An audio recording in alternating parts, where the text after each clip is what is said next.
This episode is brought to you by LifeLock. It's tax season, and we're all a bit tired of numbers. But here's one you need to hear. $16.5 billion. That's how much the IRS flagged for possible identity fraud last year. Now here's a good number. 100 million.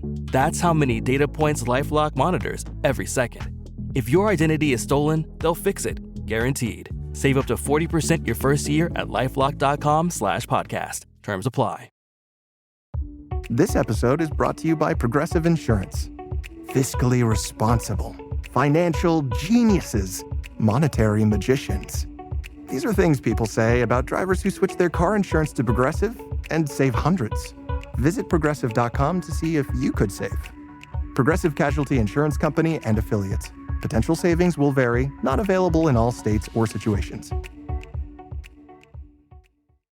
Hello, I'm Wendy, and that's Beth. Hello. And we would like to take a moment to welcome new listeners. So welcome, Buiti Binafi and Bienvenidos Bitches to Fruitloops, Serial Killers of Color. Fruitloops Serial Killers of Color is a weekly podcast hosted by us, a multiracial, multi-generational set of BFFs. How did we get here? Well, when we realized that podcasts like ours about marginalized perpetrators and victims with hosts like us didn't exist, we just decided to do it ourselves. Yes, so join us as we tell the fascinating stories of the crimes and the victims that often go untold by the mainstream media. And because context is everything, we often add in historical and cultural details of the crimes and criminals in order to get a sense of what might have led to these crimes. We love talking about true crime, but we also use these true crime stories as an opportunity to talk about race relations, systemic racism, policing, history, and culture. We learn something new every day, and we hope that you do too. So dive into our feed and share an episode with a friend. You can expect to hear a new episode every Thursday. Oh, and be forewarned, we do sometimes use explicit language, and some of the content we discuss may be disturbing to some listeners. But we also have a lot of fun, so join us. Wendy here, again recording from Extended Stay Bathroom Studios,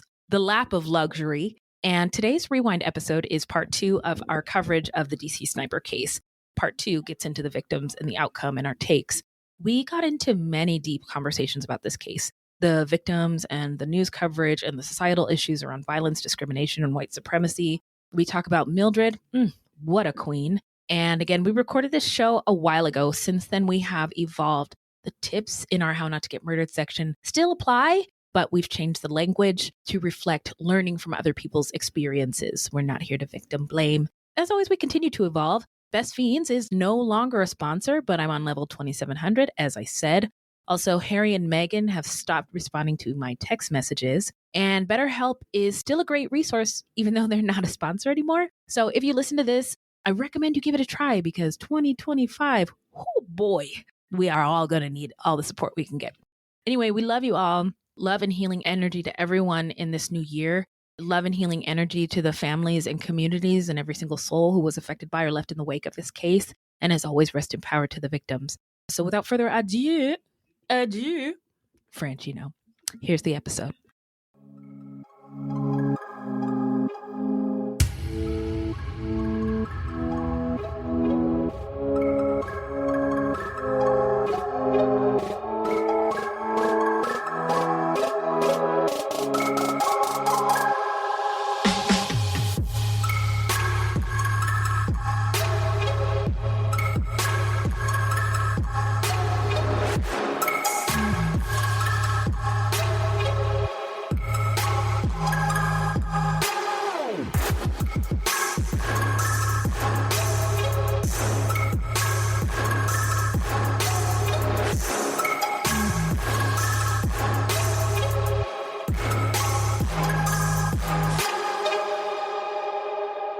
Hey ho, everybody. Welcome to Fruit Loops Season 2, Episode 21. Thank you so much for listening, y'all.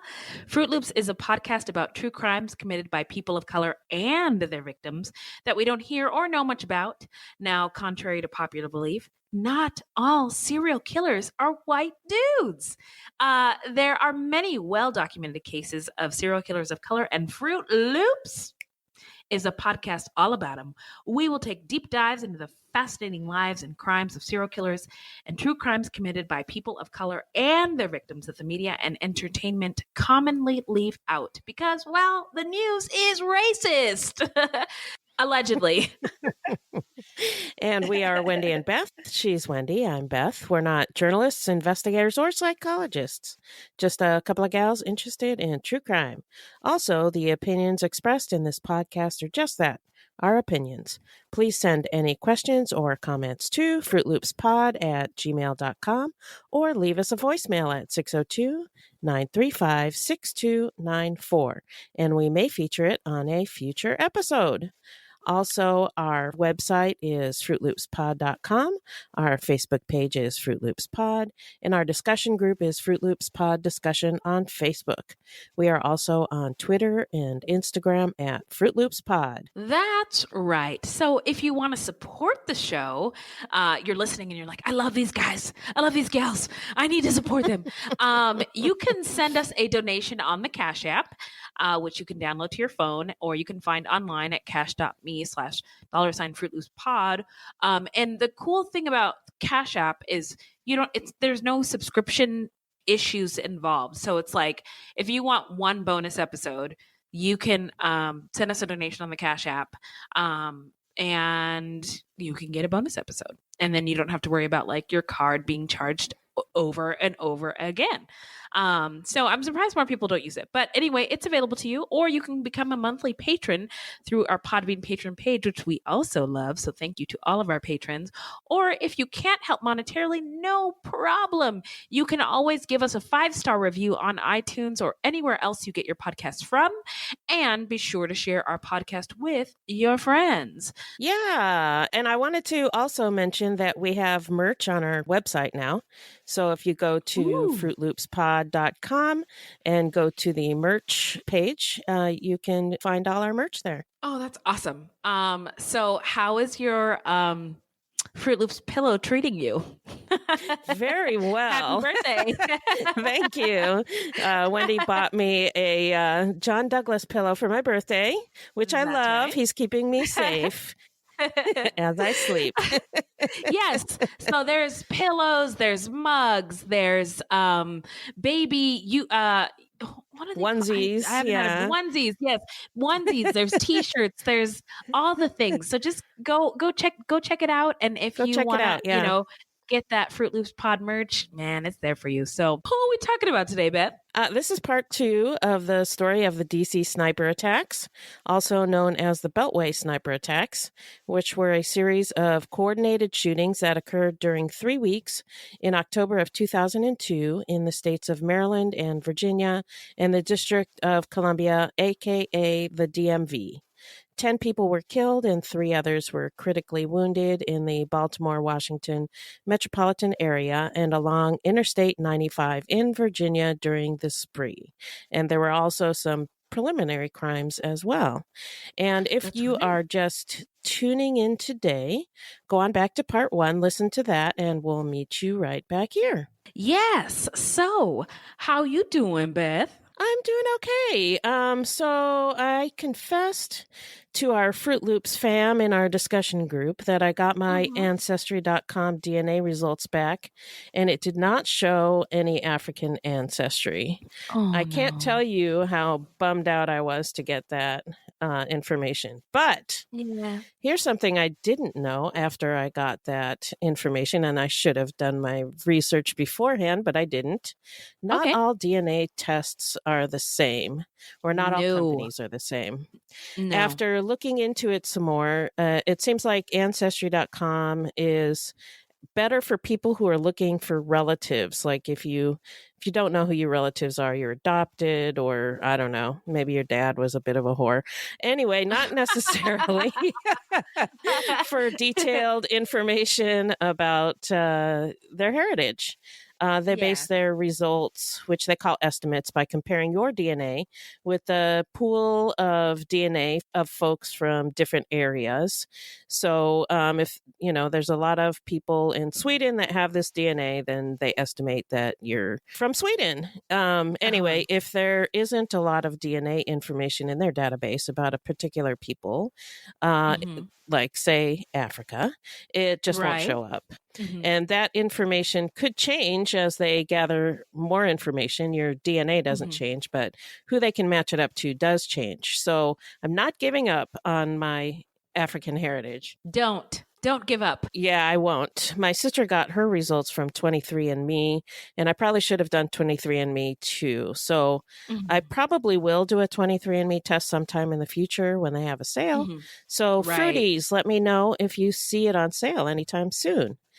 One thing I did find out, though, was that I have Viking DNA. Whoa! So I'm 3% Norwegian, so that's kind of cool. And sometimes I feel like I have an inner shield maiden. Can I ask, what was the bulk of it?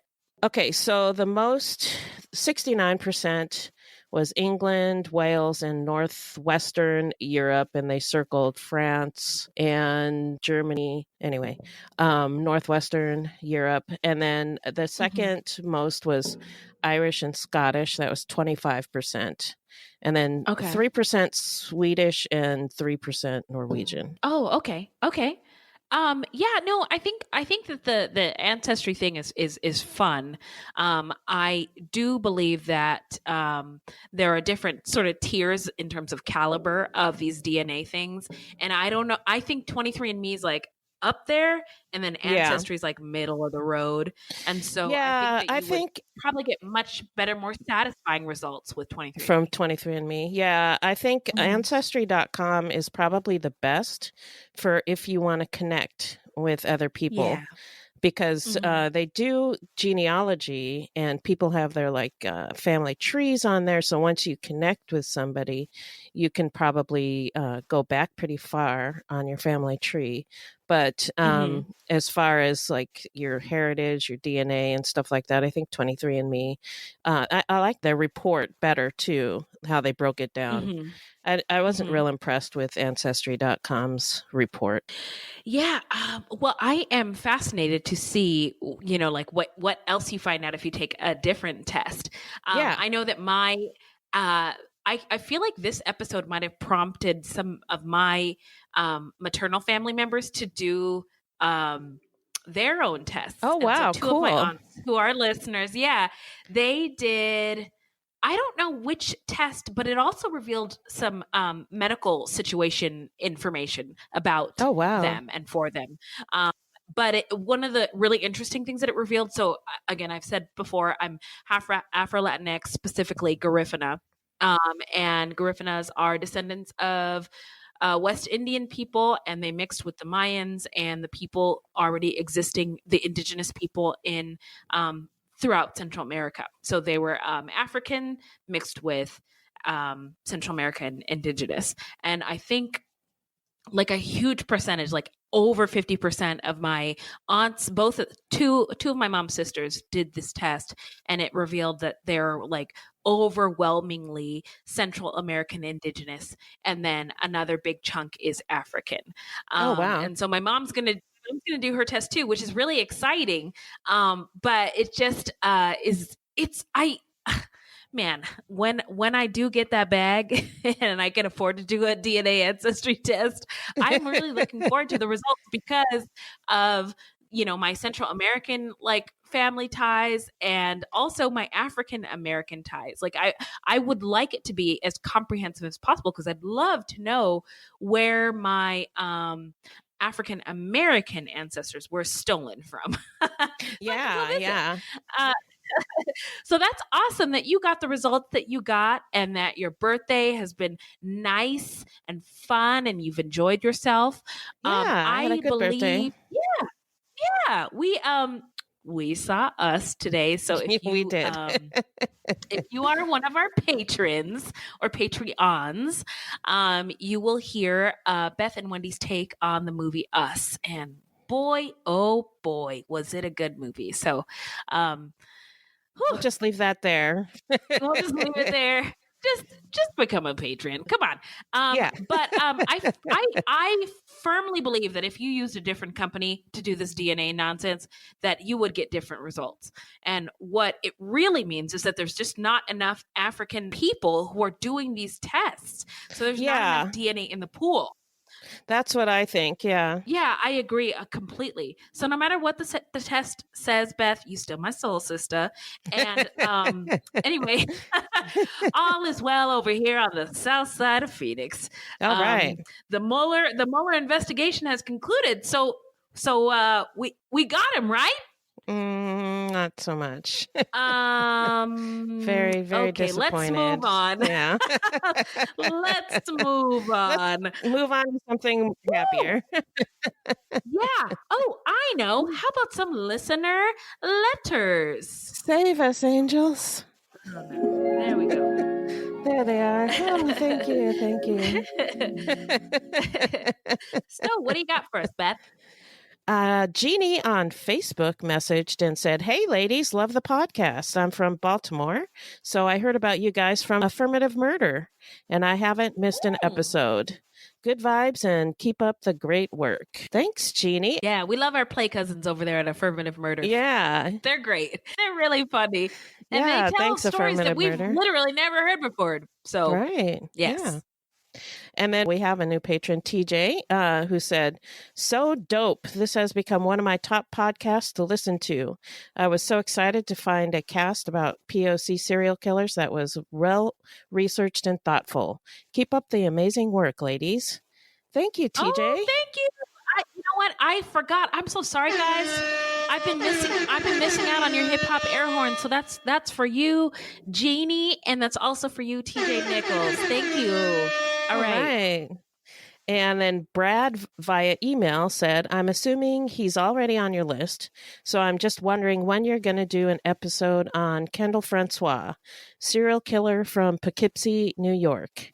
He was actually a hall monitor at my middle school when I went. Oh, no. I heard one other podcast cover him, but I'm certain you can do a much better job. Keep up the good work." And Thank thanks, you, Brad.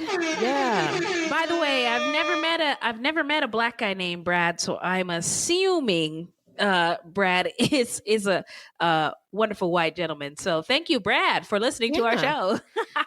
Kendall Francois is on our list, and maybe we'll need to bump him up a little bit. Yeah, we might need to. Yeah, we're trying to do a really diverse set of episodes. So we don't want to do too many men, and we don't want to do too many black people, and we don't want to do too many Latinx people. So we want to just pepper in as many. We really want to be a diverse true crime show, and so we're trying to include as many stories by people of different backgrounds that we possibly can. Yeah, shake it up, make it a little more interesting. Shake it up. Yeah. So just be a little patient. Who knows when we will cover this one, but he's definitely on the list. So thank you for suggesting it. Yep. Yeah, thank you so much. What's next? And then Ashley via email said, "You ladies are absolutely amazing. I look forward to new episodes every week, and I plan to continue listening." All right. Thanks, Ashley. Oh, thank you.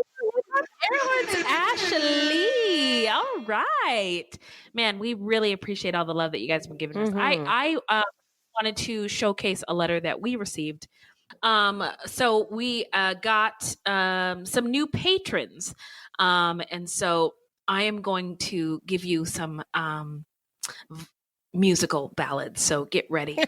And if you don't like this, then you can just fast forward. So our first patron she said, "My name is Kinsey Hamilton. There's a million things I haven't done. Just you wait." And then we also got a patron. And here comes your thank you. Monica Ward. "So gone over you. Oh, hell, and I love to love you, baby." So that's Monica, the famous singer that we all know and love very much. Also, we want to thank our existing patrons. We finally put out our bonus content, got our shit together, and did it for you guys, and we hope you like it. We recorded our bonus episode today when we went and saw the movie Us. So it will be released soon as Wendy can get her shit together and finish editing it. And and then we're going to try to put out as many as we can. We can't promise to do it every week, but we're going to do as many as we can. Yes, exactly. So thanks for sticking with us. Thanks for fucking with us and rocking with us. Thanks, guys. Yeah.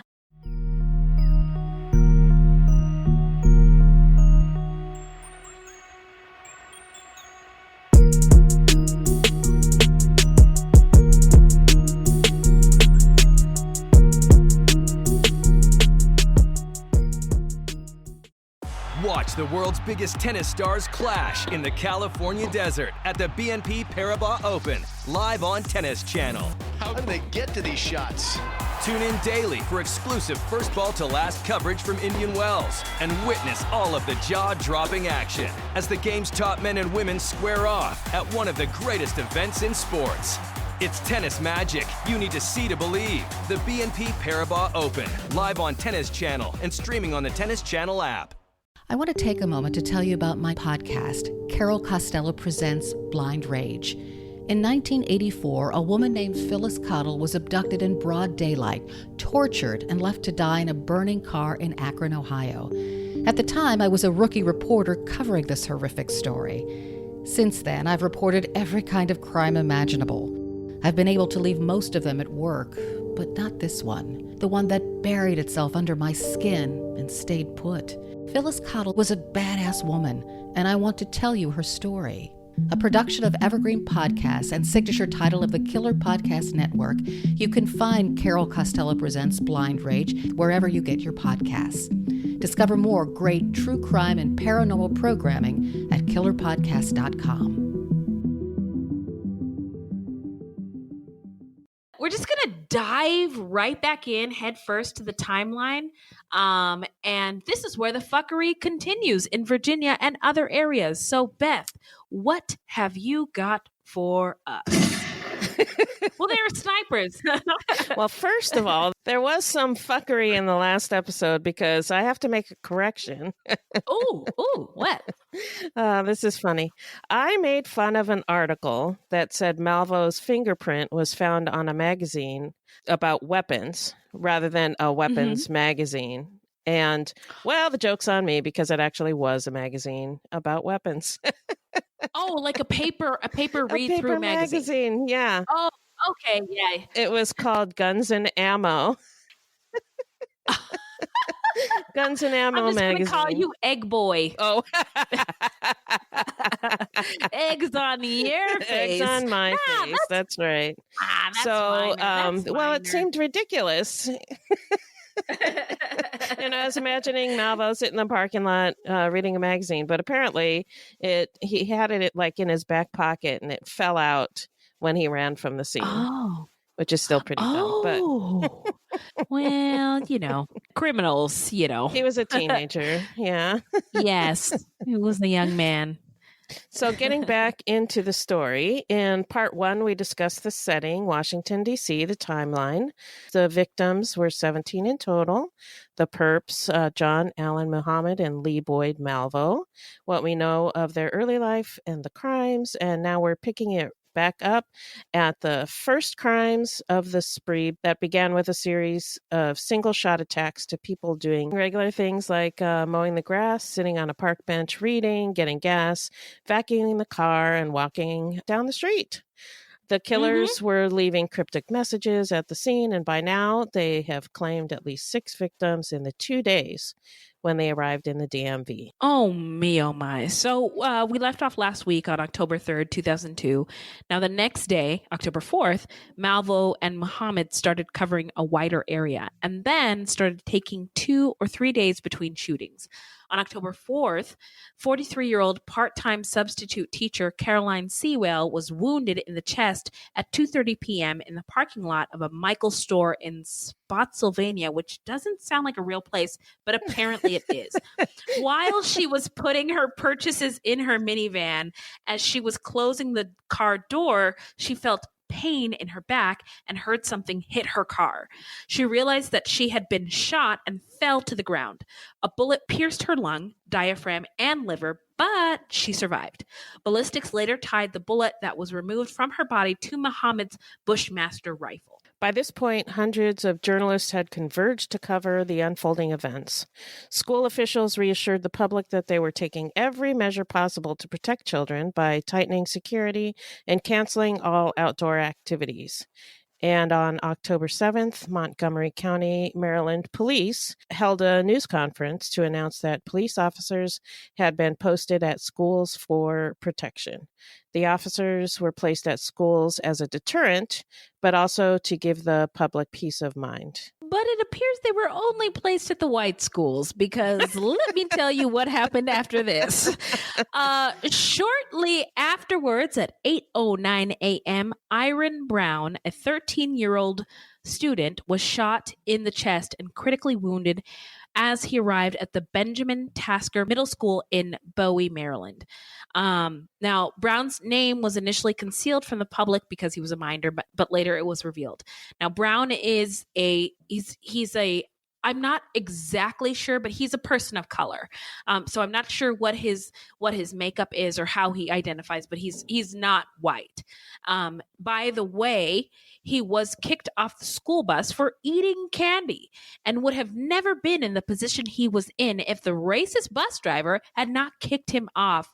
So, hello, and welcome to Culture Corner with Beth and Wendy. This is an example of over-policing of black and brown kids for doing regular, schmegular, degular ass things. One source said that the school bus rules must have been really strict. Oh my God, they said.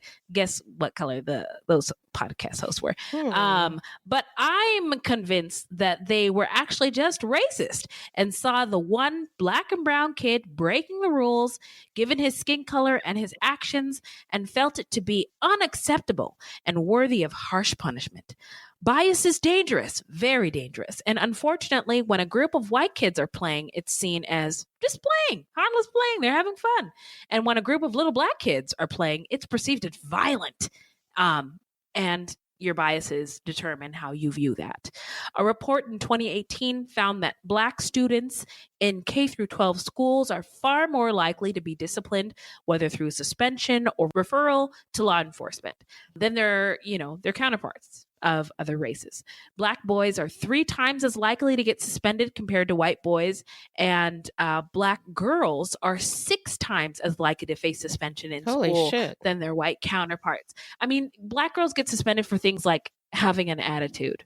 When all they did was like roll their eyes or give somebody a side eye. So the teachers need to be are educated on definitely. Maybe some what do you call that? What did Starbucks do when they close? What is that called? Racial or I don't know, just training on re-education or something like that. Yeah, something like that. So everybody stay in school, up with hope, down with dope. So because Iron had been barred from the school bus, Tanya Brown, Iron's aunt, drove him to school and dropped him off. After he was shot, Iron walked back to his aunt's car. He told me, "I've been shot." I didn't believe him at first, she said. Then she saw a hole in his shirt and a dark stain, apparently blood. Brown, who was a nurse, decided to drive her nephew to the urgent care center almost instinctively. Shout out to this aunt for looking out for this little boy. This was amazing. She called 911 on the way and calmly explained to the dispatcher that she was driving Iron to the clinic with his cries audible in the background. Oh no. I know. If anybody has heard that 911 call, post it on our Facebook page or let us know where we can find it. At one point, she told the boy, "You're not going to die." And then he told me that he loved me, she said. Martin Eichelberger, the doctor at Children's Hospital in Washington who later operated on the boy, said he removed the spleen and parts of his liver and pancreas, but the bullet that entered Brown's left chest missed the heart and lungs. Eichelberger said Brown had lost a tremendous amount of blood. He said Tanya Brown's decision to transport her nephew herself rather than wait for an ambulance helped save his life, and Brown survived the attack. Thank God. That's awesome. I'm going to give a round of applause to Auntie Tanya Brown. Yeah, and the youngest victim. Sorry, this applause track is very goes on long. Forever. I should find another one. Okay. So shout out to you, Tanya Brown. Thank you. Yes, Iron was the youngest victim, 13. The school where Brown was shot is in Prince George's County, where officers had not I repeat, had not been posted to protect children before Iron was shot. They were posted at a lot of other schools, but not this one. I looked into the statistics for this school district, and it is like 60% Black, and 20% of the students are English language learners. I don't know, but perhaps that had something to do with why the hoe-ass authorities hadn't put police protection at the school. At this crime scene, the authorities found that, they found a Bic ballpoint pen barrel in a field less than 100 yards from the shooting. Muhammad's DNA was on the barrel. They also found shell casing as well as tarot card, the death card, inscribed with the phrase, "Call me God," on the front, and on the separate lines on the back, "For you, Mr. Police." Code, "Call me God, do not release to the press." And Malvo's DNA was later found on that tarot card. Now, despite police efforts to honor the request not to release information about the card to the press, details were made public by WUSA TV and then the Washington Post just one day later, which kind of reminded me of the Zodiac Killer, which is in the news now because of that new podcast that's out about him. Yeah. I watched a documentary about this, and it seemed like the press was leaking a lot of information, and they were all up in the police's business on this case, and they could have messed some things up. And I suspect that probably Iron's name was released by the press when they weren't supposed to. I don't know, but apparently they were all up in everybody's business. Yeah. Yeah. Well, so this was 2002. And so we had 9/11 not maybe a year earlier, right? That was 2001, 9/11, 2001. Right. So now we're October 2002. And I think everybody was just on like, do you remember the colors that they had on the news? Everybody was like, we were in a state of red at all times, or like a state of orange at all times. And so this just kind of, everybody was freaking out. Yeah. Everybody was freaking out. Yeah. On October 8th, a Baltimore police officer encountered Muhammad, who was sleeping in his Caprice while parked at a service station. The officer ordered Muhammad out of the car, but let him go after Muhammad produced a Washington state driver's license. This was the third encounter Muhammad had with the police during the crime spree. He had also been questioned 2 other times, but let go because there was nothing showing he had any warrants, and the car was registered to him, so they let him go. And none of these encounters held any particular significance to the police officers at the time. They basically just thought he was a homeless guy living out of his car, which he was.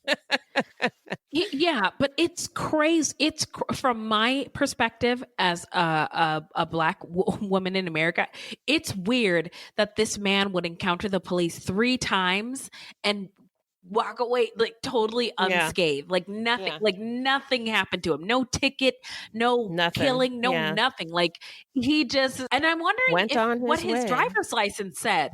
Yeah. What is it? Did his driver's license say Muhammad on it? Probably.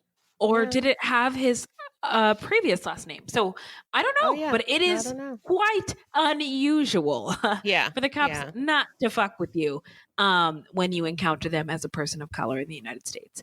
On October 9th at 8:18 p.m., 53-year-old civil engineer Dean Harold Myers was shot dead while pumping gasoline near the city of Manassas. Ballistics later established that the bullet that killed him entered behind his left ear, and then fragmenting came from John Muhammad's Bushmaster rifle. The wound was consistent with a bullet fired from a high-velocity rifle. Officer Stephen Bailey responded to a Bob Evans restaurant across the street from the shooting and began stopping cars as they left the parking lot in order to question the occupants. He stopped a Chevrolet Caprice with tinted windows and asked the occupant, who he later identified as John Muhammad, if he had heard or seen anything. Muhammad responded that he had not seen anything, and the officer let him proceed on his way.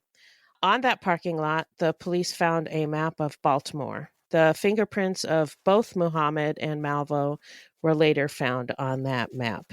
Now, one other thing I wanted to mention was that they were looking for two white guys in a van, a white van, because a couple of eyewitnesses at a few different scenes had seen a couple of white guys in a white van driving off. And the profilers assumed that this was a white guy. So Yes. that's probably why there wasn't any red flags when they stopped him, because they weren't looking for a black guy. They were looking for a white guy. They weren't looking for a Caprice. They were looking for a van. So yeah, I guess in the context of this terrifying ordeal, they were looking for a white guy. But I still don't think that police who had the opportunity to pull over a person of color would be like, we're just looking for white guys right now. So I'm just gonna let you go. Like I don't understand. It's like, baffling to you. This is an enigma. This is baffling. This is what the fuck? Is enigma the right word? I don't know. It just seems weird. Like it doesn't matter what's going on in the world. They still if they can hassle people of color, or hassle people of color, then they will. So but yeah, another police encounter. Are you fucking kidding me? So on on the morning of October 11th, at 9:30 a.m., 53-year-old businessman Kenneth Bridges was shot dead while pumping fuel near Fredericksburg. And on October 14th at 9:15 p.m., 47-year-old Linda Franklin, an FBI intelligence analyst, was shot dead in a covered parking lot at a Home Depot in Fairfax County, Virginia. By this point, gas stations had begun to put tarps up to conceal their customers. Whoa. Yeah. Malvo and Muhammad, extreme measures. Malvo and Muhammad did not commit any more shootings for 5 days. On October 19th at 8 p.m., Jeffrey and Stephanie Hopper were leaving the Ponderosa Steakhouse in Ashland. They had traveled south from Pennsylvania and had deliberately avoided stopping for gas in the Washington, D.C. area because of the rash of sniper shootings. As the two walked to their car, Jeffrey Hopper heard an enormous explosion and realized that he'd been shot in the stomach. His wife, Stephanie, called out to passerby who phoned an ambulance. After extended hospitalization, he survived. Whew. But he lost most of his stomach and part of his pancreas. The ballistics examination revealed that the bullet taken from his stomach had been fired from John Muhammad's Bushmaster rifle. In a wooded area across from the Ponderosa, the police recovered a shell casing and a Cinna raisin bag. Yeah, I don't know what that must is, have been but some snacks. Yeah. Well, I mean, maybe they were eating snacks. I don't know. Yeah. Both Malvo's fingerprints and Malvo's DNA were found on the Cinna raisin bag. And tacked to a tree was a Ziploc bag with a note inside. Malvo's DNA was on the Ziploc bag. The note bore the words, "For you, Mr. Police, call me God. Do not release to the press."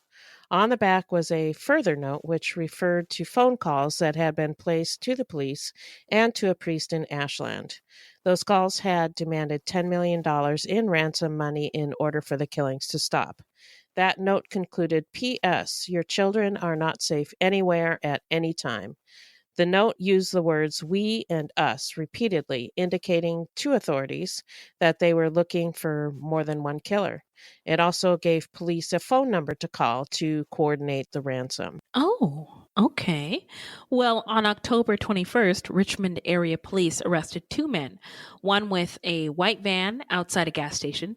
The men turned out to be illegal immigrants with no connection to the shooter, and they were remanded in the custody of what was then the Immigration and Naturalization Service, which subsequently deported them. That's awful. Yeah. Yeah. The next day, October 22nd, bus driver Conrad Johnson, 35, was shot at 5:56 a.m. while standing on the steps of his bus in Aspen Hill, Maryland. Johnson later died of his injuries. Oh, no. Yeah. While no shootings occurred on October 23rd, on that day, ballistics experts confirmed Johnson as the 10th fatality in the Beltway shootings. With the murder of Conrad Jackson, the killings in the Washington area suburbs came to an end.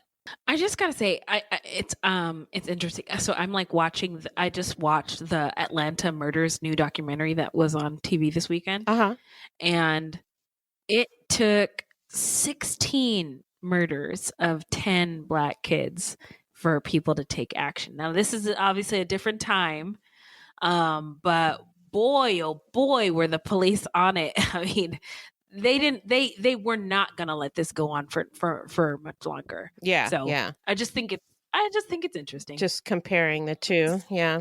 Mm-hmm.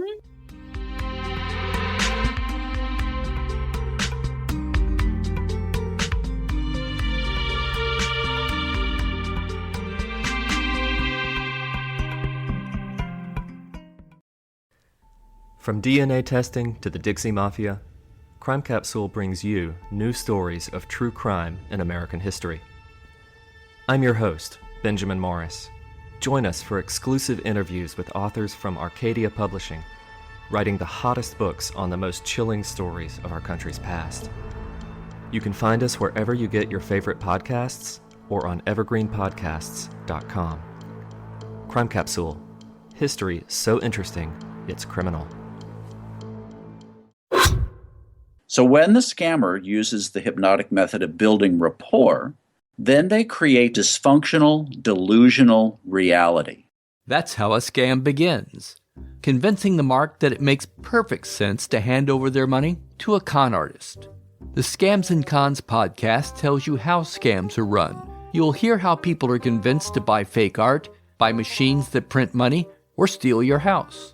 I get a phone call from my wife, and she let me know that they had decided to move all our stuff out. I could no longer do anything about it except go through an eviction. And you'll hear it from the experts, people who run the cons. So we go to your bank, you go in and get $6,000 cash, give us each $3,000, we give you this. You go home, and what you find out is cut up newspaper. It's fun to know how the trick is done, and that's what Scams and Cons is all about. Listen at scamsandcons.com or wherever fine podcasts are found. So now we're going to get into the investigation. So people say in DC, they were shook. And I believe that was an understatement.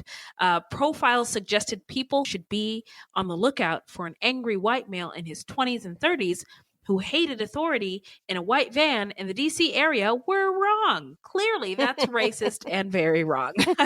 ATF, FBI, Secret Service, and multiple local agencies working on the investigation. And they were not being messy hosts. They were actually working together. So there were all these agencies that were working together. Nobody was being a messy hoe. And they hired extra people to work call centers and take tips.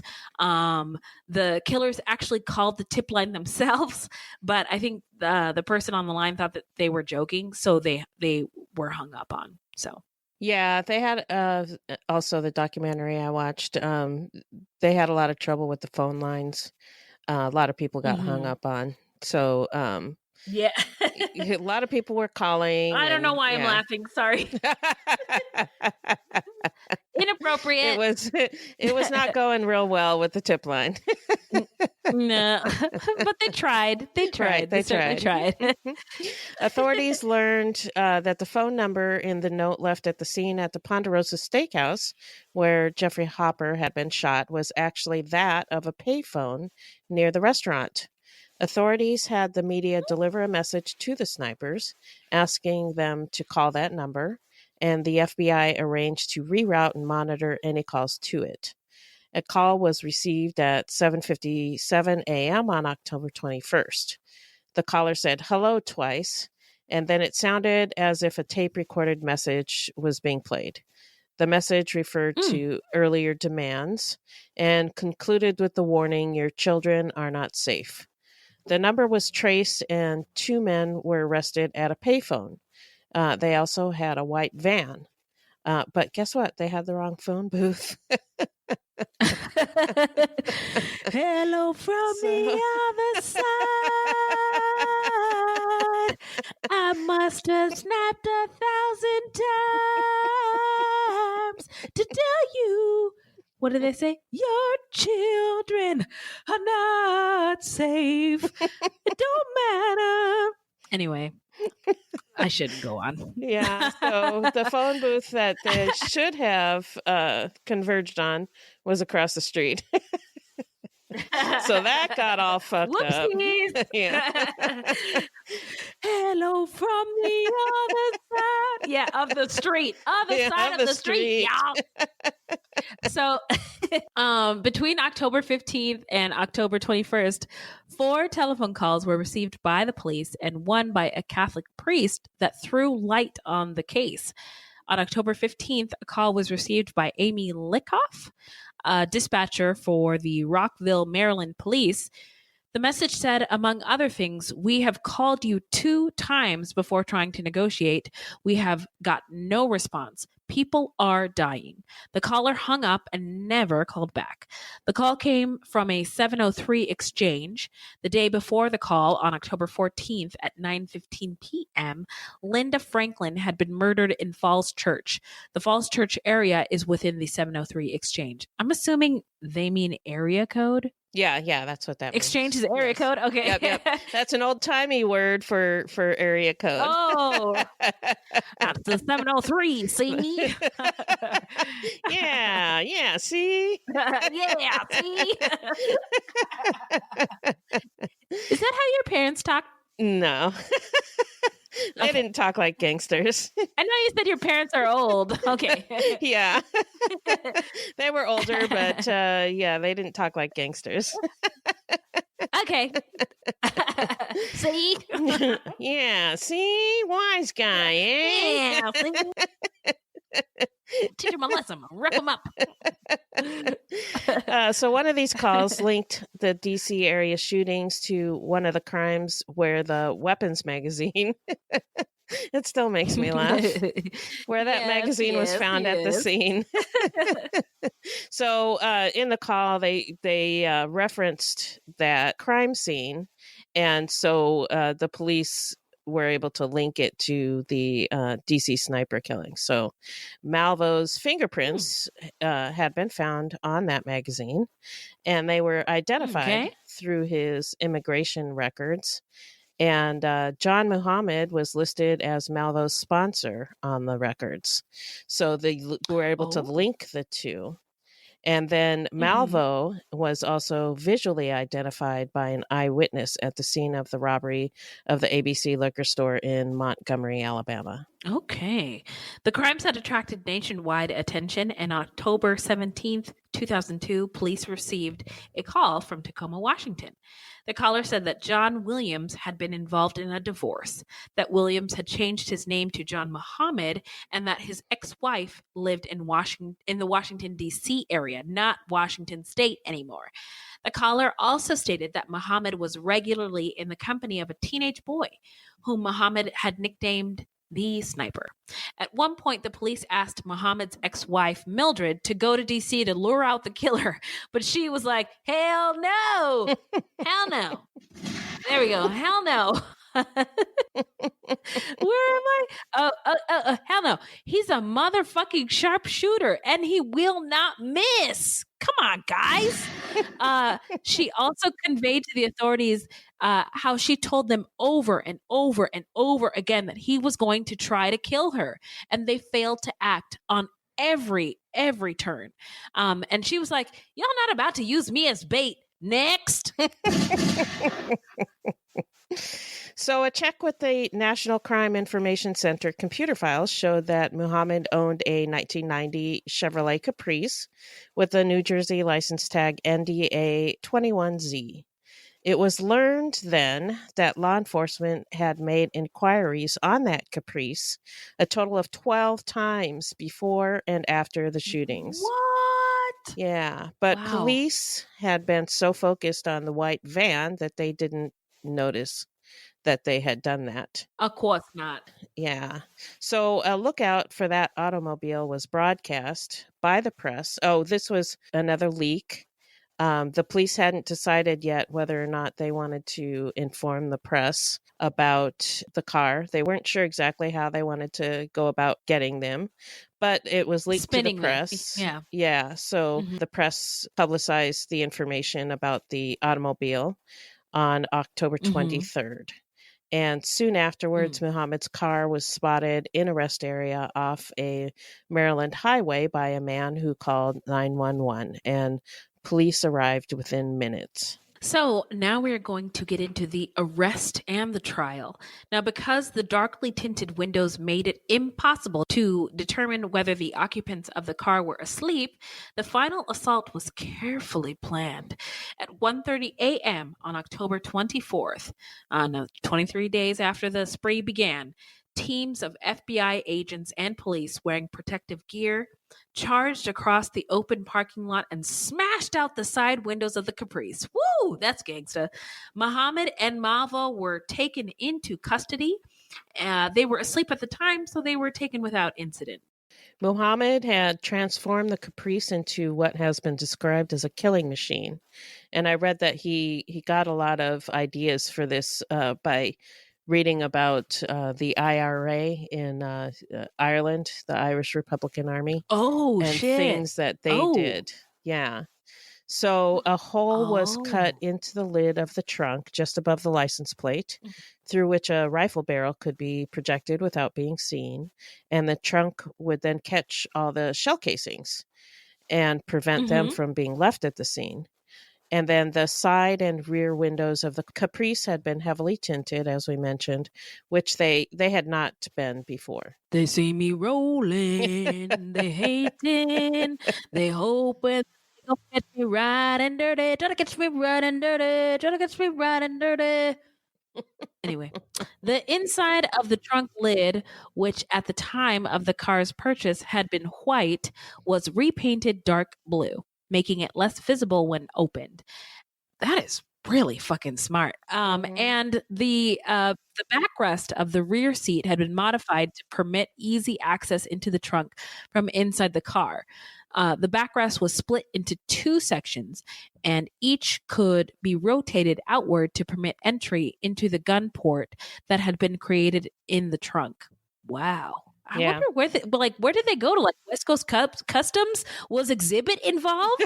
Was Pimp My Ride? I don't know. I don't know. Yeah. You remember that show? Yes, okay. I do. Yep. Police also found a Bushmaster .223 caliber rifle, the civilian version of the M16. Whoa, okay. Did your son give you any insight on that? Why they have the weird names of guns? No, I don't know. Okay. It was in Muhammad's car. All of the DC sniper victims had been hit by the .223 caliber bullets. And I don't think I'm saying that gun name right, but that's how it reads on the page. Right, so, right. 223 or .223. I do not know. I think it's .223, I think. But okay. I don't know for sure. Let's go with that. Yeah. So in the aftermath of his arrest, police asserted that Muhammad had expressed some sympathy with the September 11th attacks and might have been acting out of anti-American sentiment. Later reports, which coincide with a letter he left on the scene of one of the murders, alleged that the crime spree was part of an attempt to extort $10 million from the government. Just $10 million, no big deal. Yeah. So welcome to the second edition of Culture Corner. I feel like we should have, maybe someday we'll get special music for Culture Corner. But I wanted to point out that the media and authorities find it all too easy to name any non-white person a terrorist when it comes to crimes like these, especially since after 9/11. But they all let Dylan Roof, the Vegas shooter, Timothy McVeigh, Emmett Till's murderers commit terrible crimes and terrorism. But those words are absent from their reporting. It's like they're incapable of calling terrorism all the time, particularly when it comes to white perps. I'll admit, we were sure by the reports that, when we were following the story, because everybody was on high alert after 9/11. That we all assumed that it was a white, at least I assumed it was a white terrorist, and that I hoped that the media would call it that. And, some POCs were disappointed when it wasn't that, and that ultimately the media didn't have to call it that. But there have been examples since then where they could have called it that right away, and they just did not. Recently, there were 2 Muslim women, one from the United States, the other from the UK, who joined ISIS and later wanted to return to their countries, the United States and the UK. And I think that there is some debate about whether or not they should be allowed to return, or if they have given up their rights to be UK citizens or US citizens. I definitely think that it's worth examining why people born in countries like the United States or the UK, who were probably subject to racism, sexism, xenophobia, Islamophobia, just because of how they looked or their beliefs or their language, and if that eventually becomes like a psychological, spiritual, emotional beating on a daily basis, which doesn't feel good. And so I'm not an expert on Islam. I know that Muhammad was somewhat infatuated with those, the perpetrators of the 9/11 attacks. But I see Muslims as, I get feeling different and feeling sort of pushed down or kept down or however discriminated against, whatever, discriminated against as a person of color or a woman, or like, I have boxes to check that make things not very easy for me, and I get that, how alluring it might be to have a promise of acceptance, or maybe being made to be a hero, or doing something great that will make you a hero. I just think that it's worth looking at. You can argue that those things are alluring, and I'm just saying it's just worth looking into and talking about. These people aren't... What were you going to say, Beth? Sorry. I lost my place. The people in ISIS have a lot of videos that are directed towards younger people. And I don't know how old these women were, because I don't know the story, but I know other stories of women. We've seen the story a lot. We've seen the story repeatedly. It's the same story. That's young girls who are lured over there to become a wife, but they're so young, they don't know what's going on really, and they have all these videos directed towards young people to, like you said, try to make them, build them up, make them feel good, and promising that they'll be a hero and all, and it is alluring to them. But they're being hoodwinked, but they don't know it. They're young, Yeah, they are. Yeah, I think their youth is certainly being something that is taken advantage of. But I just think, I just think that it's worth having a conversation. And the media, we say in the beginning of our show, is racist. And I don't know if they will dive into that part of the conversation. So we're going to do it at Fruitloops. That there's something more to it than we just hate Americans, or we're just full of hate. We practice this religion and we're just full of hate for this one country. There's a lot more to it than that, and there needs to be a rest of the conversation. Like we're missing something, and this terrorism isn't going to go away until we figure out how to really not make people, I think, so alienated, angry, but disenfranchised. Yeah, and alienated. There's a podcast called Caliphate.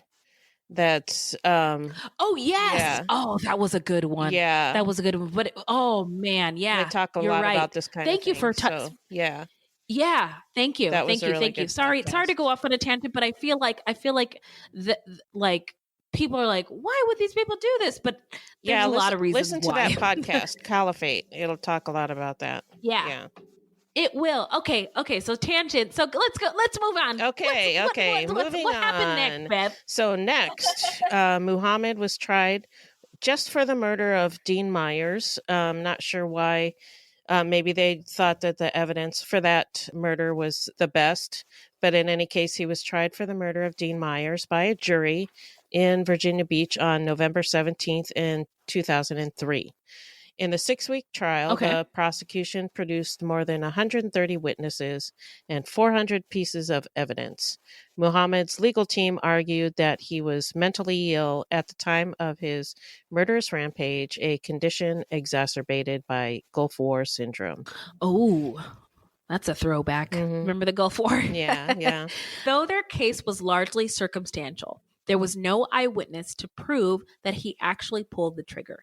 Muhammad was convicted on all 4 counts against him: the murder of Dean Myers, murder with intent to terrorize the government or public, conspiracy to commit murder, and finally, the illegal use of a firearm. Muhammad confounded experts and profilers because he was unique. His random choice of victims defied the labels spree, mass, or even serial killer. So they were actually really, really random. There were people of all colors. There were young people. There were older people. There were men. There were women. There was nothing to tie these people together at all. And he was the first Black serial killer of his kind, which is probably why they were looking for a white dude. And he was the first serial killer that we know of to operate with a juvenile apprentice. So here's what needs to happen is the FBI needs to invite Beth and I to their headquarters to help them revamp their profiling situation, because it is inadequate. I don't know. I can't remember what I was listening, or if I was watching a like ID show or listening to a true crime podcast, but that profiling is quite inadequate in terms of really being able to identify a suspect, and the criteria needs to be reevaluated and recalibrated, because they're leaving out a lot of potential suspects. Like, really, profiling is basically, this podcast, I think, said profiling is bullshit. And based on this case, I can't disagree.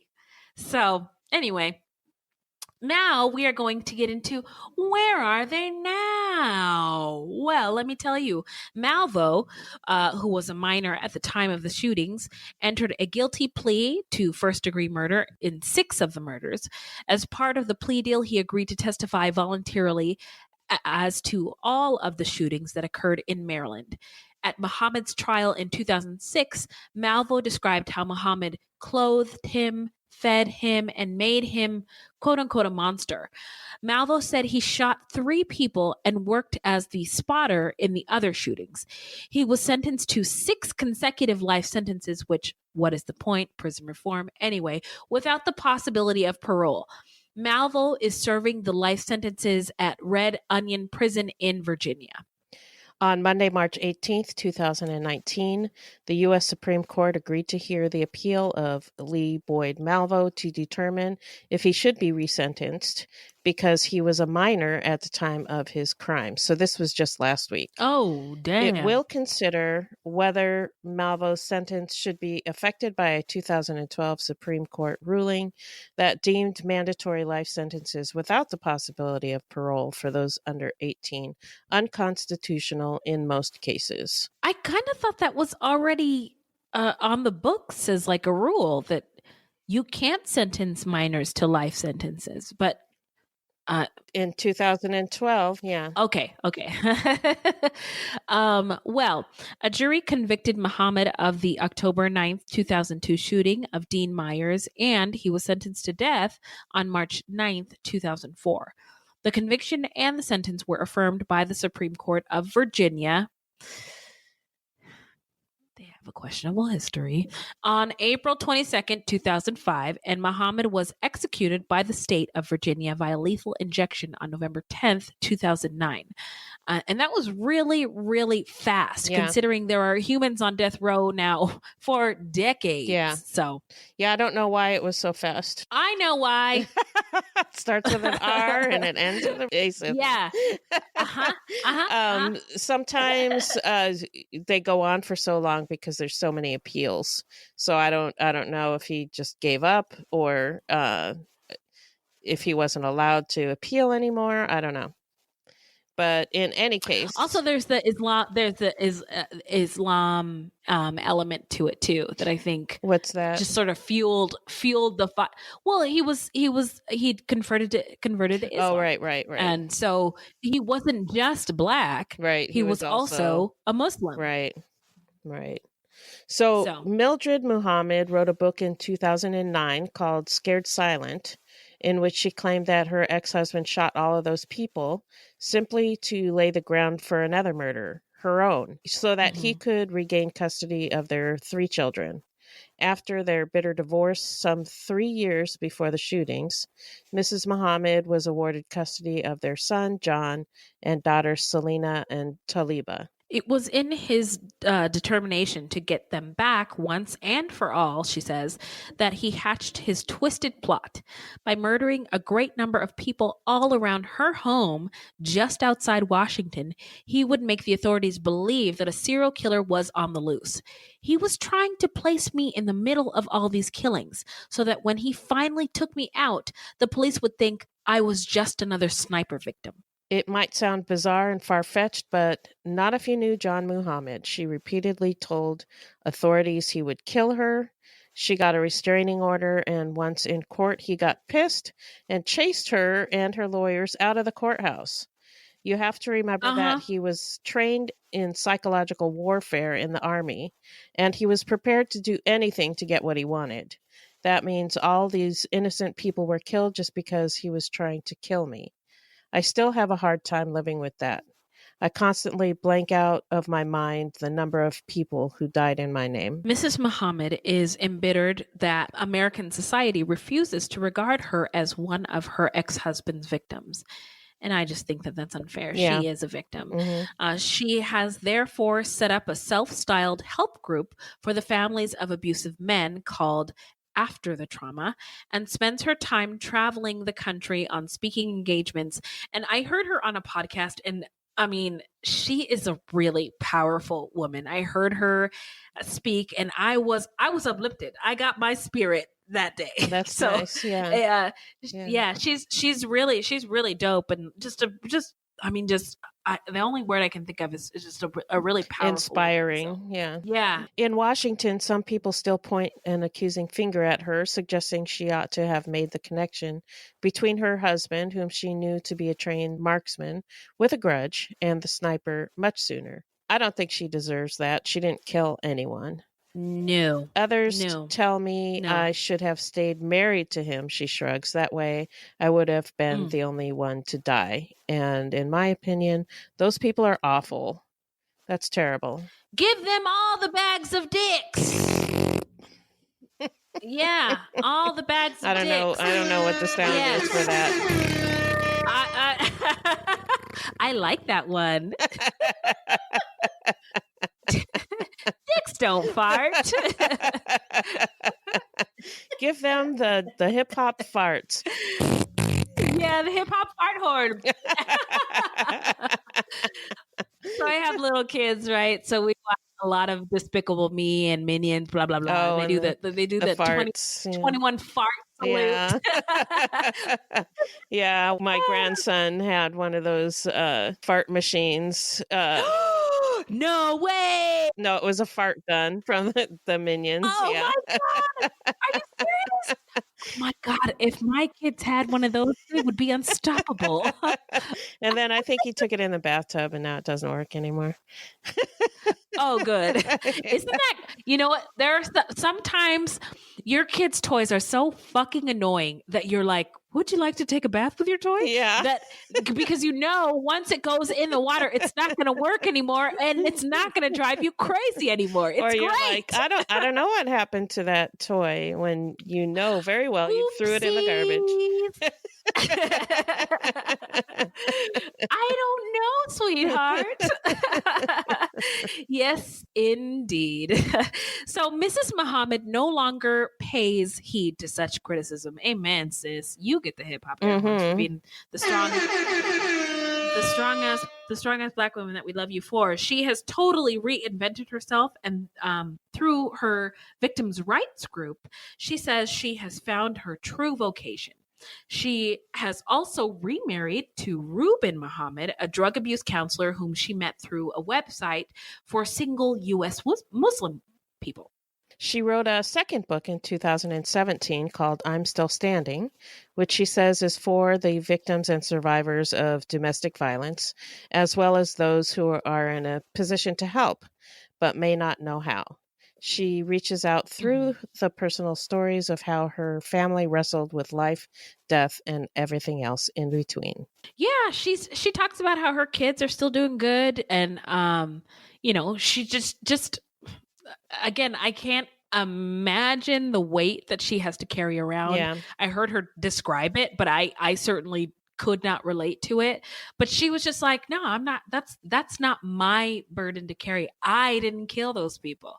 Yeah, and hip hop air porn for her kids too. Yes, her children who they were also victims. When she described, they were also victim, but she also describes the turmoil that she went through when he took them from the country. Oh my God. And changed their names. She couldn't find them. She did everything she could. She hired a private investigator, and it was difficult for her to find, what else could you have done? I don't know. Yeah, Can't even imagine. So, yeah, she also, during that time, she was so stressed out, she lost a whole bunch of weight, and yeah. Yes. She was living in a homeless shelter because she was spending her money trying to find her kids. She couldn't find a place to live. She couldn't find work because she was trying to find her kids. Man, the things moms we do. Yeah. Look, I like my kids a lot. I don't know. I don't know. Maybe after a couple of days you might. Yeah, maybe. Yeah, there you go. And again, I've said this before. I mean, if somebody took them, they would be brought back. Bring My them kids back, yeah. are Please take them. wild. I'll pay you money to take them back. They're crazy. Yeah, Okay, I'm totally joking, but anyway.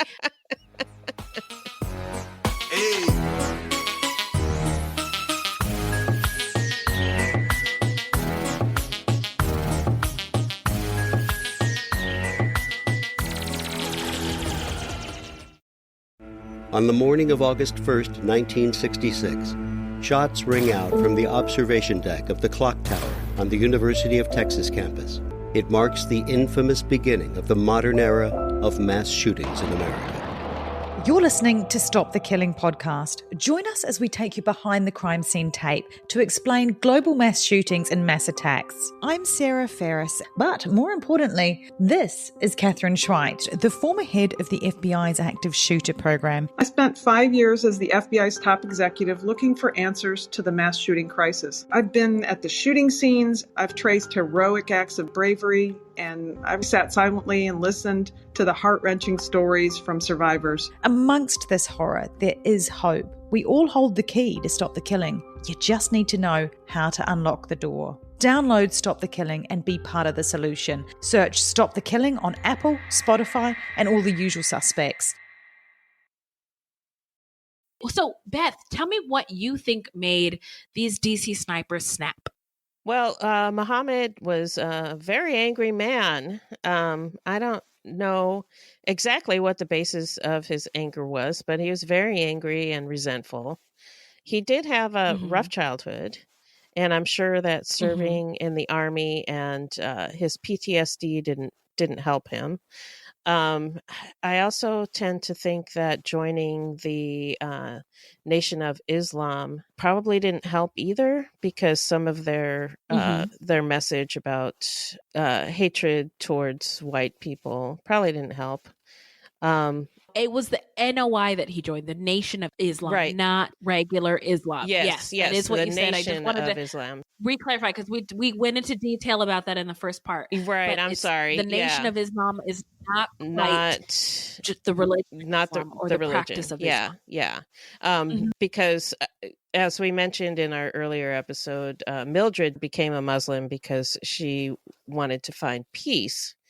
And he felt like he needed to do something more drastic, to change the world or whatever, And I think he got encouragement from the Nation of Islam with that kind of thinking. So like you said, it's different from the religion. But anyway, I think it was only a part of it in any case. Yeah. I think he needed psychological help after being in the Gulf War. In that documentary I referenced, which I will link to in our show notes. It was Forensic Files, one of their episodes. They said that when he came back from the Gulf War, he just wasn't the same. He wasn't the same guy. So he needed help, but he didn't seek it. And I don't know if the Army offered anything. And I think that a lot of men don't seek mental help. Men are taught in our society that they need to solve their own problems, but sometimes you just can't.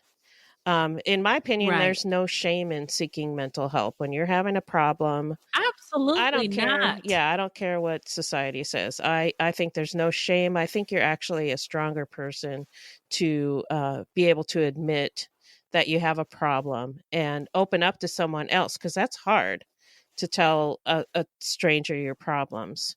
But sometimes an outsider can help you see things that are going on. You can't see it because you're stuck in circles in your head. Sometimes somebody just needs to help you with that. Help you navigate out of those circles. Right. And I think that's what happened to Muhammad. He got stuck in this angry, resentful circle in his head, and it just got worse and worse. And then Malvo, he was a boy. He needed a father figure, or he probably, it didn't sound like he had any kind of relationship with his biological father. And so he was seeking a father figure.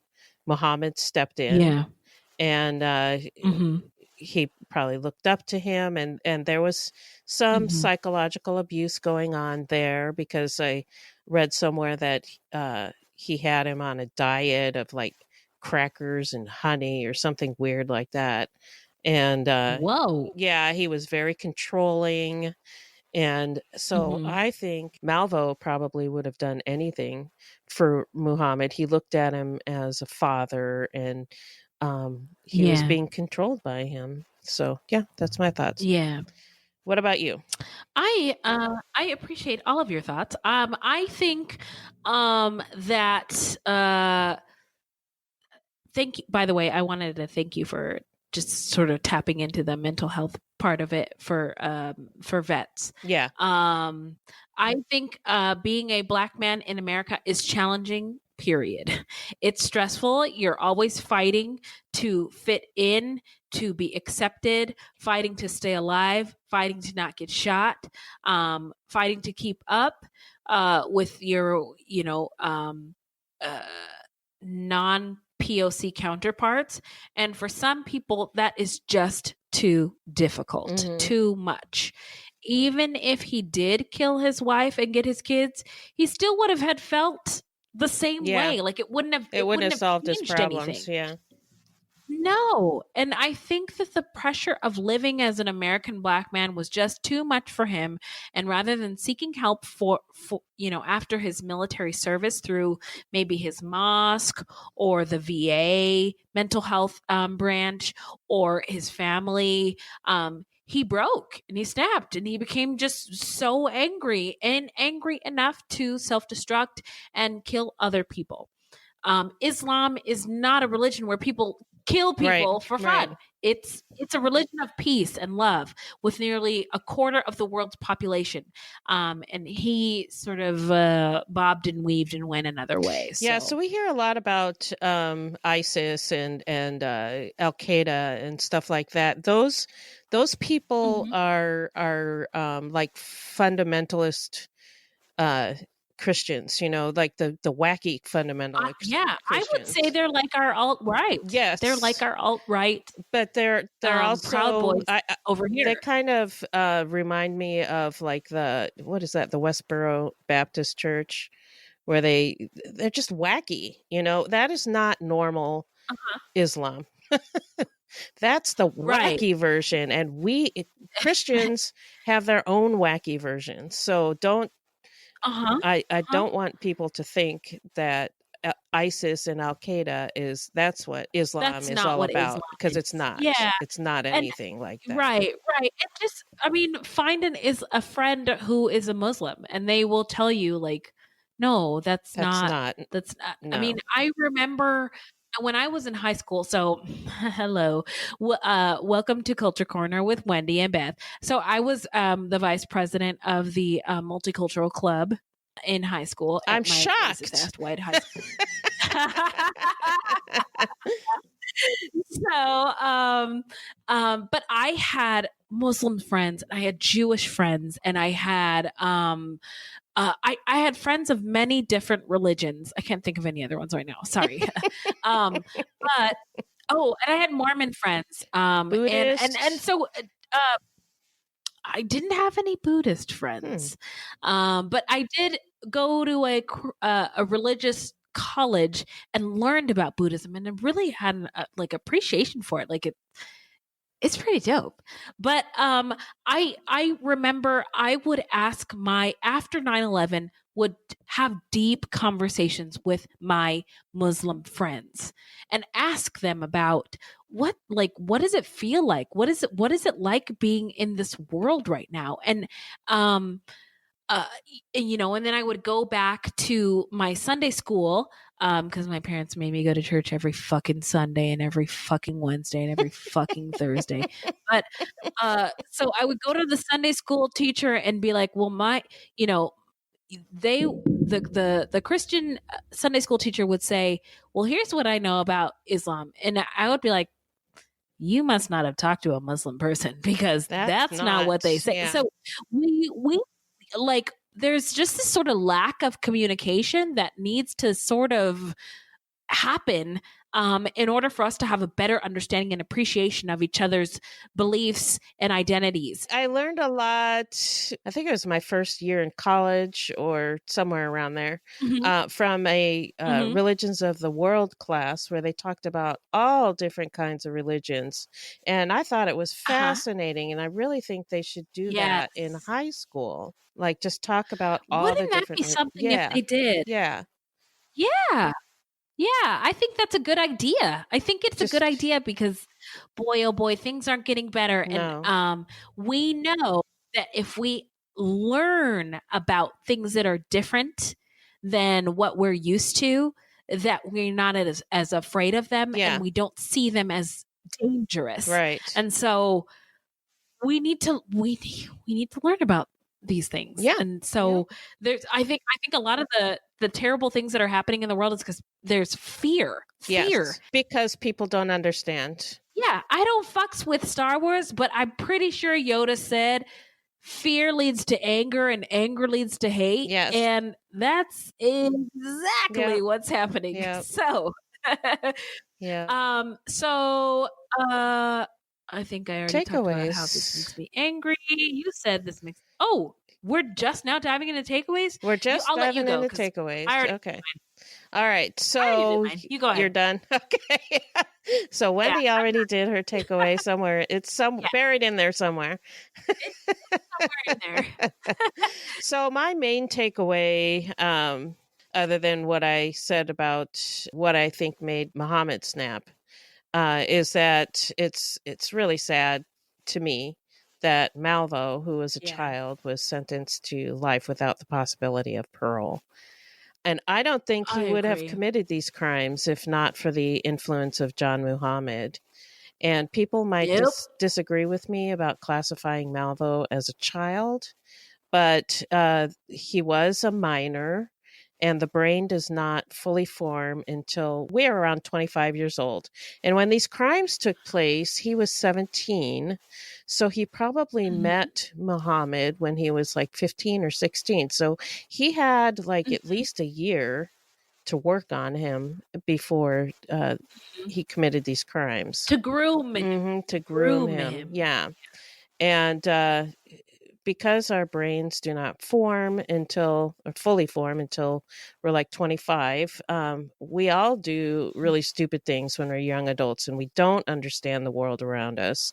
And that's why actual adults can have such a strong influence on us at that age. Not necessarily our parents, but but there was always that person you hung out with that was older than you and you thought was really cool, and anything that they said you're like, yeah, that's cool, because they're older than you. Yeah. And you're young and malleable, and you just don't know, and you don't know anything about the world. So I do hope that the Supreme Court rules in his favor and he gets resentenced.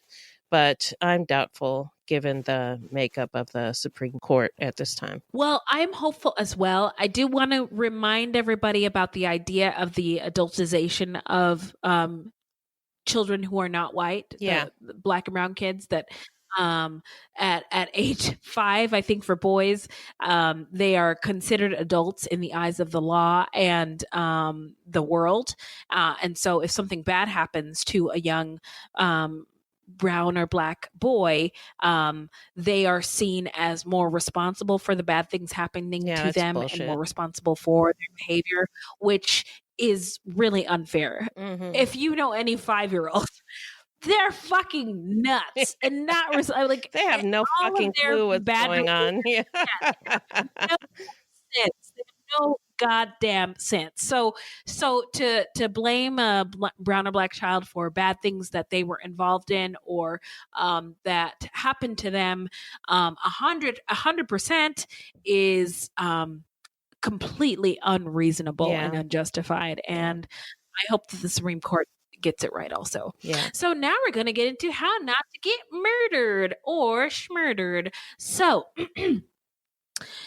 if you love true crime and you don't want to die, here's a tip for you. So this segment is not intended to be victim blaming. We thought of this segment because I read somewhere that a lot of people listen to true crime because they want to know what they can do to be safer. But in my mind, this is not meant to blame the victims. It's just learning from other people's mistakes. Sometimes we have no suggestions for a particular episode, and then we'll just offer up generic tips. That's right. So this tip came from Terra La Perla, one of our Superfly patrons, in an email. Here's another tip on how not to get murdered, she says.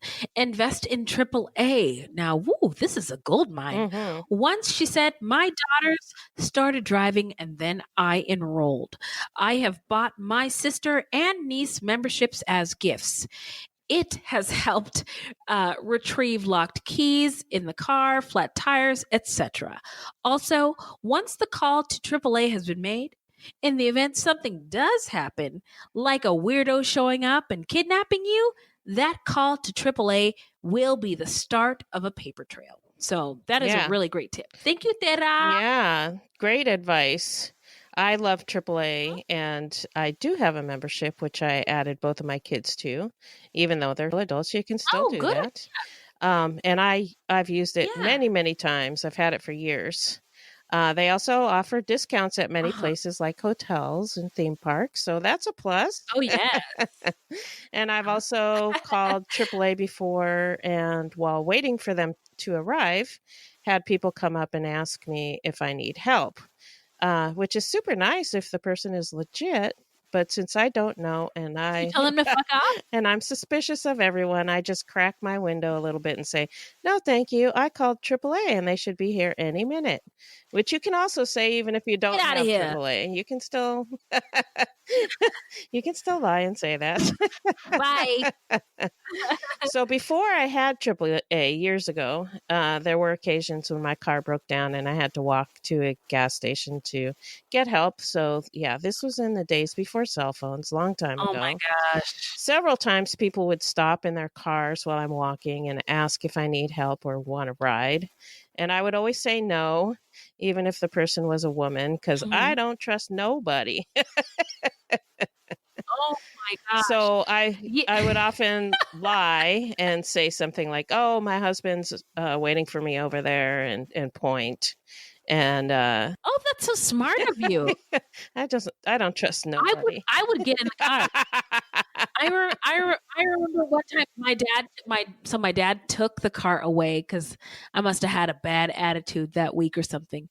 But I worked at the gym up the street and it was like feet of snow, and I just had to walk. So I started walking, and you know how when you're walking in snow you have to take like big ass steps. So I'm like taking these big ass steps in the snow, and like this family pulls over and is like, "Hey, do you need a ride?" And I was like, "Fuck yeah, I do.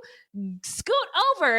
And I just jumped in, like not thinking, but like now that I'm like super into true crime, I could have died. Yeah, you could have, but thankfully you did not. Yeah.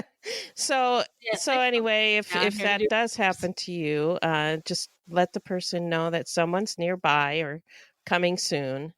Don't get in the car like Wendy did. And if you are in a car and somebody stops and asks if you need help, just crack the window a tiny, tiny bit. Just enough so that they can hear you, but they can't get any part of them in or anything like that. Oh, yeah. Good one. And that's Okay. it. Well, now we're going to get into some serial killer or true crime news. And Beth, I'm excited to hear what you have to say about this one. So what do you got? Okay, so Denali in our Facebook group posted an article about how scientists have identified Jack the Ripper through DNA. Whoa! Oh! So he's believed to be Aaron Kosminski, a 23-year-old Polish barber, and he was a prime suspect at the time. And the forensic investigation was published in a peer-reviewed journal of forensic sciences. They used DNA from a shawl reportedly found at one of the crime scenes, that of Catherine Eddowes. The shawl was stained with what is claimed to be blood from Eddowes and semen from the killer. They extracted the DNA and compared it to the DNA of Eddowes and Kosminski's living descendants. This has actually been reported before. In fact, there's a book about it published in 2014. Wait, really? So this actually isn't new news. This isn't news. Well, it's not new, but what is new is that this is the first time that it's been published in a peer-reviewed article, which is apparently a big deal in the science world. That's all I know about that. Okay. So that is a big deal, Okay. and that's why it's being reported on now. Okay. Critics of this article say that the DNA sequences were not published in the study and that there's no evidence that the shawl was actually ever at the crime scene. And if it was, it could have been contaminated in the 131 years since the murders took place. The authors say in their paper that the Data Protection Act, a UK law designed to protect the privacy of individuals, stops them from publishing the genetic sequences of the living relatives of Eddowes and Kosminski. So instead, they used a graphic, which they say is easier for non-scientists to understand anyway, especially those interested in true crime. But the critics would rather see the actual DNA sequences. So anyway, it's not 100% solved, but it is really intriguing. I don't know how they would find DNA from both Eddowes and Kosminski on a shawl if it wasn't at the scene. And how could it get contaminated? Strange. Yeah, so I don't know how, but I think somebody should probably look at those sequences. Maybe not in the article, but that should be looked at to verify. But the article shared by Denali also lists a bunch of other cold case crimes that could be solved by DNA. So that's pretty exciting. And I'll post a link to that article in our show notes. Well, thank you. Okay, so now we're going to get into the portion of our show where we shout out any content by people of color or about people of color or LGBTQ people or any true crime goodies. Okay, so my shout out it's just an FYI because I haven't seen it yet because it doesn't come out until April 1st. But it's the rebooted Twilight Zone. Like I said, it's dropping April 1st. I can't wait. On CBS All Access. And Jordan Peele will host. CBS All Access is a streaming service. They have all the CBS shows on there, plus original content, which is what I subscribe to it for. I've shouted out some of their shows before, The Good Fight and Star Trek Discovery. I really like CBS All Access, and I think it's worth the money. And I'm super excited to see Twilight Zone. I've been really impressed, like I said, with their original content, and I love Jordan Peele. So shout out, just a few more days and it'll be on. Ooh, can't wait. Me too. And if you're one of our patrons, we just recorded a bonus episode about our review of the movie Us, directed and written by Jordan Peele. He's amazing. He's been doing this Twilight Zone shit for a long time. So people are like, it's gonna be good. Isn't he just a comedian? Isn't he just a comedian? But like, I was telling Beth about the episode of Key and Peele where like there was like the zombie apocalypse, but the zombies were racist, so they like weren't fucking with the black people. So like all the white people were like, they're like running for their lives, and the black people are like just barbecuing, like, what's wrong, guys? Like, so I just love every time something new comes out from Jordan Peele. I cannot wait for this Twilight Zone reboot, and I think it's gonna be fucking dope. So where can the people find us, Bev? Our website is fruitloopspod.com. Our Facebook page is Fruit Loops Pod, and our discussion group is Fruit Loops Pod Discussion on Facebook. We are also on Twitter and Instagram at Fruit Loops Pod, and links to our sources will be in our footnotes. If you want to support the show, you can send us a donation on the Cash App, which you can download to your phone or you can find online at cash.me/$Fruit Loops Pod, or you can become a monthly patron through our Podbean patron page. This will help us pay for things like our website and pod hosting. There's no minimum and no commitment. Even $1 would help. So this is a weekly podcast and new episodes drop every Thursday. So until next time, look alive, guys. It's crazy out there.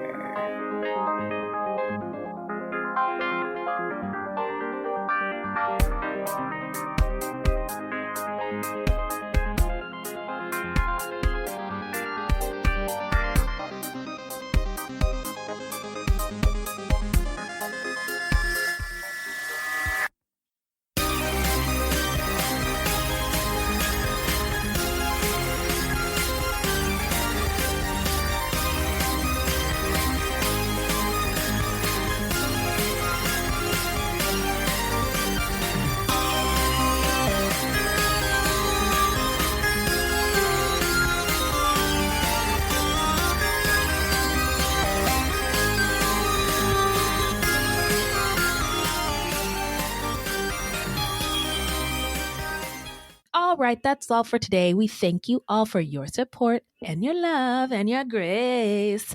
Love and light to anyone out there suffering. It's one day at a time. We need each other so bad. Beth, Minnie, and I will be back soon from our break. Thank you for allowing us to take it and still rock with us. But we will have new Fire Ass episodes for your ear holes. In the meantime, look alive, y'all. It's crazy out there. My name is Bill Huffman, and I am a former Cleveland news producer, and I am now the host of the podcast, Who Killed? I began the show focusing on the unsolved murder of Amy Mihaljevic, and now each week I explore a different case with a focus on some of the victims who don't get the attention they deserve. I have a deep catalog of over 225 episodes, so there is a guarantee there will be something for you. Who Killed is an evergreen podcasts, killer podcasts, and slow burn media production. Subscribe today wherever you get your favorite shows. 24 hours ago, I found out the person that I'd been dating and seeing for the last 6 months as a con man. That is my sister Emma. Andrew Tonks's lies had been so convincing, she'd invested $300,000 with him.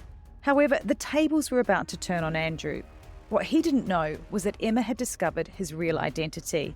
But to get any chance of justice, Emma had to act like it was business as usual. Coming up in this series, and that's when murder, all this stuff goes through my mind. I'm really, really scared. I'm assuming Sarah has watched too much Netflix and figures I've been defrauding you. Couldn't be further from the truth. That's what this was, a real-life story that seems so unbelievable, but it was actually true. A true story that all starts with one simple swipe to the right. I'm Sarah Ferris. And I'm Emma Ferris, and this is my story, Conning the Con.